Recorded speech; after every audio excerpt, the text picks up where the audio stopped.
जासिगोन साबायखर थाबाय बयनिसिमबो थैनाय सान थुलुंगानि थान्दै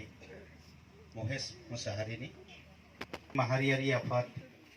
बर' थुनलाइ आफाद बर' समाज आबोब ट्राइबेल संघ एखेयावनो गसंबाय थायोबा आरो जायफ्रा सान्दुंखौ हाथाराखै सायायाव जिरायहैनो हागोन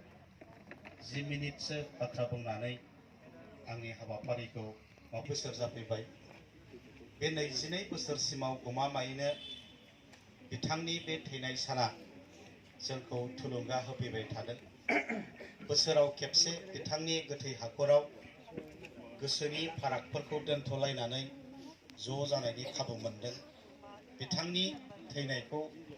सिगाङाव दोननानै थुलुंगाखौ सिगाङाव दोननानै उननि हाबाफारि रनसायनो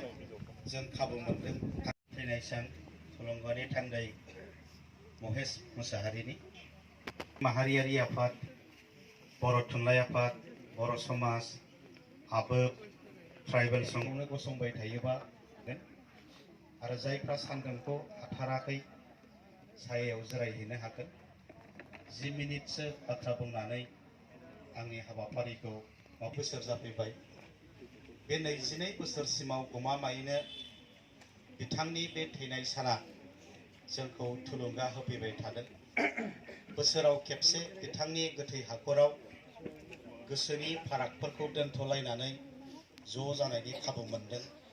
बिथांनि थैनायखौ सिगाङाव दोननानै थुलुंगाखौ सिगाङाव दोननानै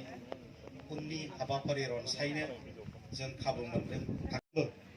बिथांनि बे थुलुंगाखौनो सिगाङाव दोननानै उननि जायखिजाया हाबाफारिफोरखौ मावलांनो हागोन जोङो मिजिं खालामबाय फरायसाफोरखौ दिनैनि बे बुब्लियाव खावलायनो लुबैदों गोदान मोनसे जोङो 5 AM क्लाबाव बुंनाय बायदि जों खामानि मावनांगौ फरायसाफ्रा दिनै खस्थ' खालामनांगोन वार्क कालचार आरो बे खस्थ' खालामनांगौखौनो बे बिजाबाव बुंनाय जादों APSC रिजाल्ट होबाय 14 सा बर' फरायसाफ्रा पास जाबाय मैया मेडिकेल एन्ट्रेन्सनि रिजाल्ट होबाय गोबां फरायसाफ्रा मेडिकेल एन्ट्रेन्सआव पास जाबाय उननि जोलैफ्राबो बै फंबायमोन बिनानावमोनखौ सिगाङाव दोननानै थुलुंगा लानानै दिनैनि